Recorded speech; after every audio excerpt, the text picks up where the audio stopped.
Saudara-saudara, di dalam biasanya kita memulai, biasa kita kasih bantu.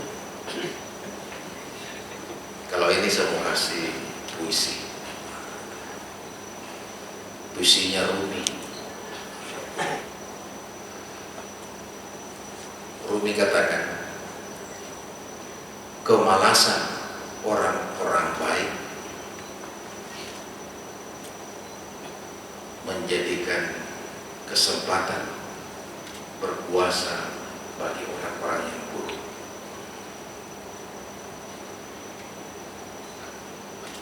Jadi kita ini tidak boleh diam terhadap sesuatu yang bisa menciptakan kebaikan kepada kita.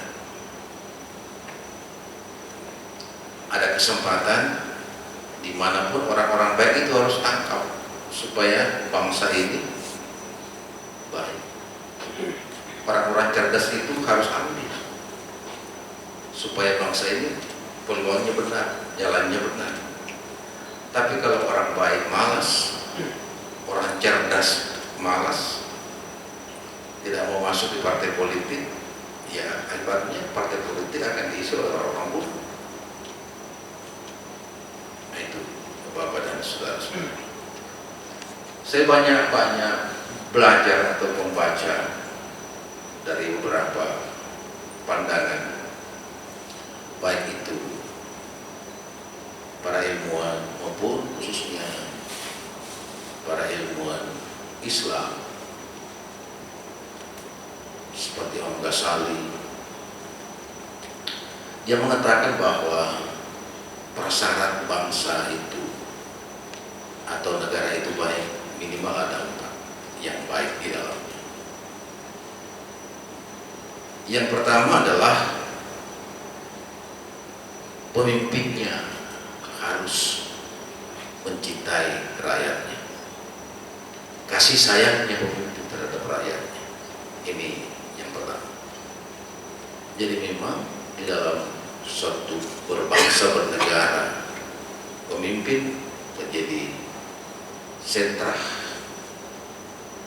karena di sana sumber perubahan.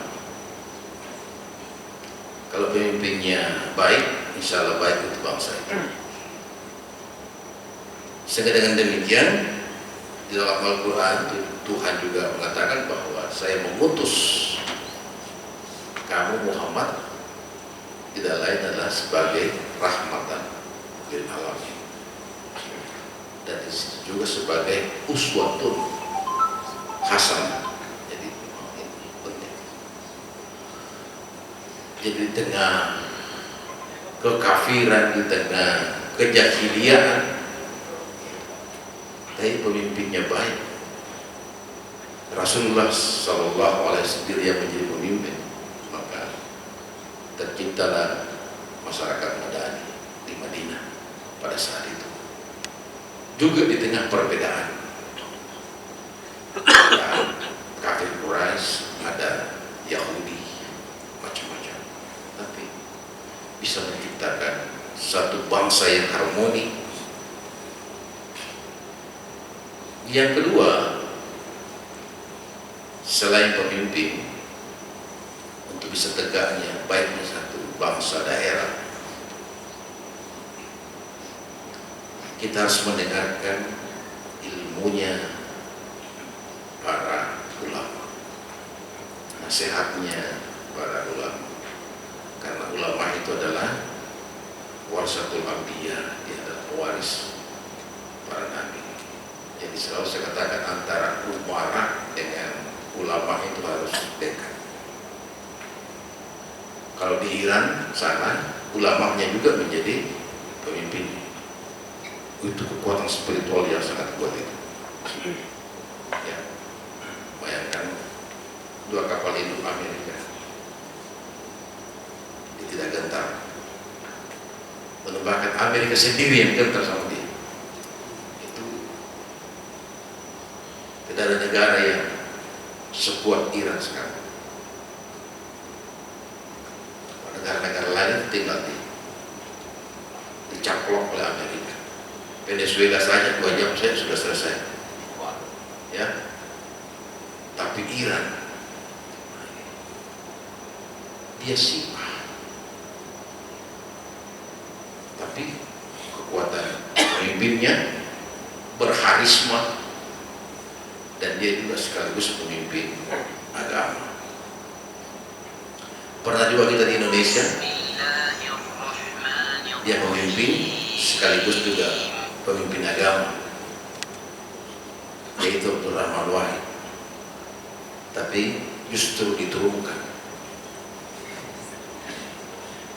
Itulah Indonesia. Hanya 2,5 tahun kau berhenti.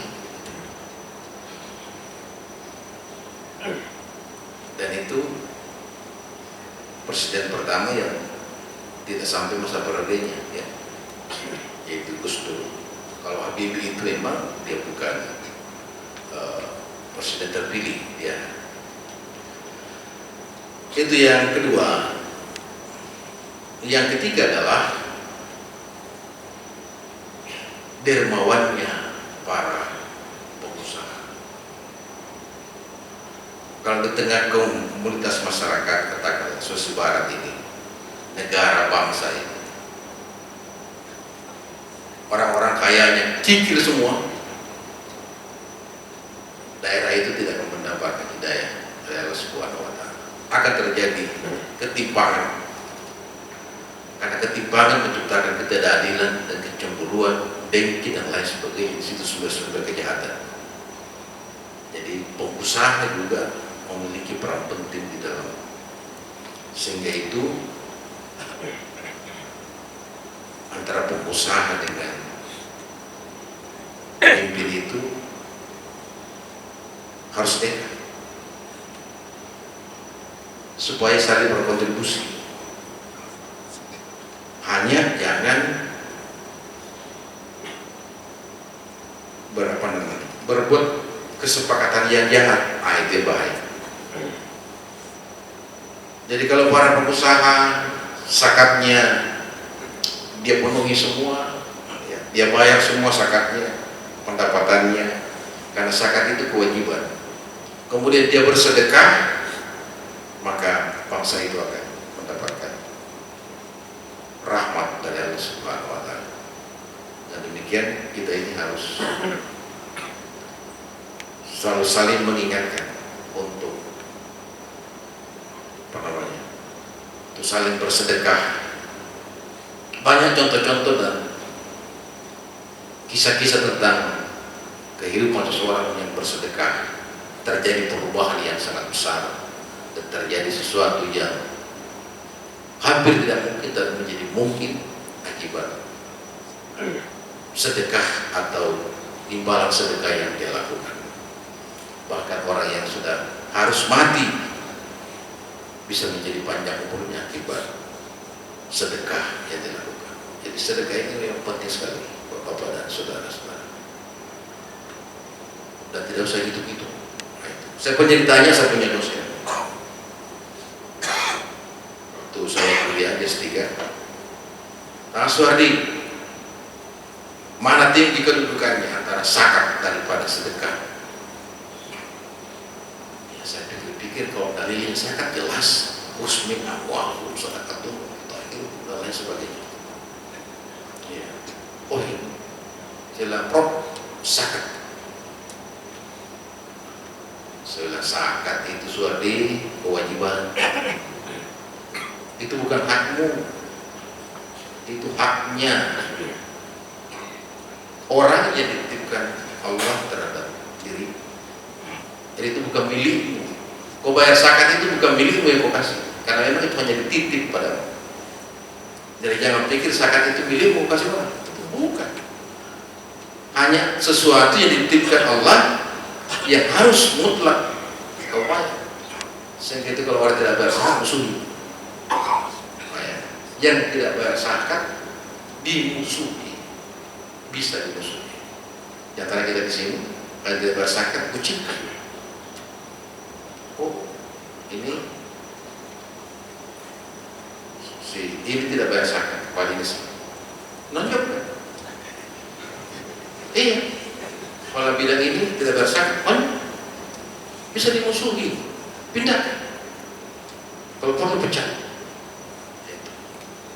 Tapi kalau sedekah, hak kita, milik kita, kekuasaan kita. Saya bisa beli baju, bisa beli emas, bisa beli motor, bisa kawin lagi pokoknya.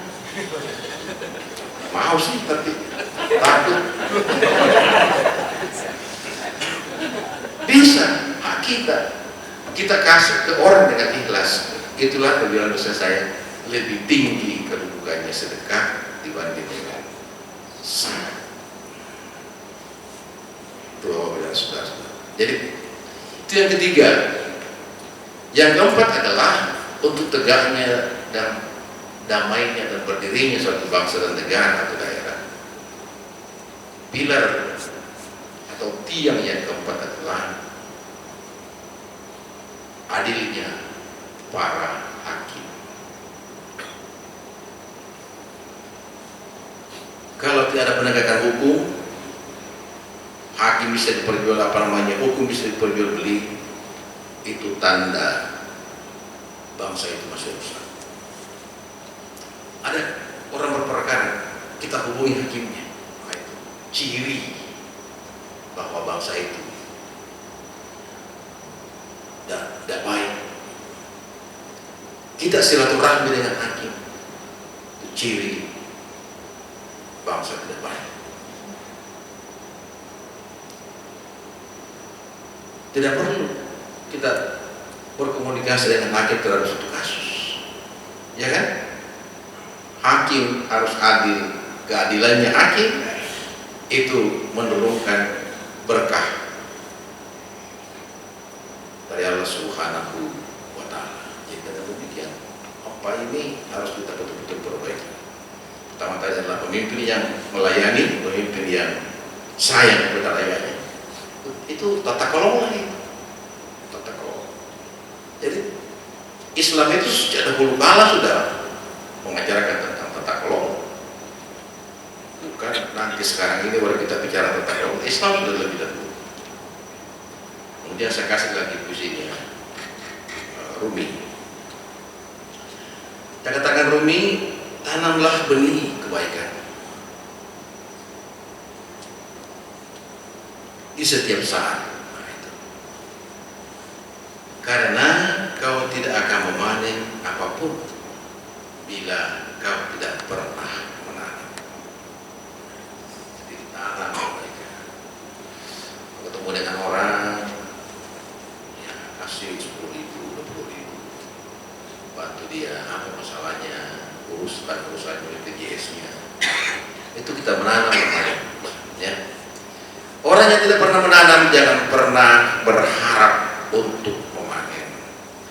Orang yang tidak menanam kemudian dia memanen, berarti memanen kebunnya orang, mencuri orang. Betul ya? Betul. Rumi juga katakan, jangan bersedih jiwa, jangan bilang merugi. Bila kau benar, ketahuilah orang-orang baik pasti menang. Rumi katakan. Saya kira demikian. Wallahualam. Assalamualaikum warahmatullahi wabarakatuh. Waalaikumsalam. Dari Mustafa Rasulullah sallallahu alaihi wasallam. Bila ila syafaat Rasulullah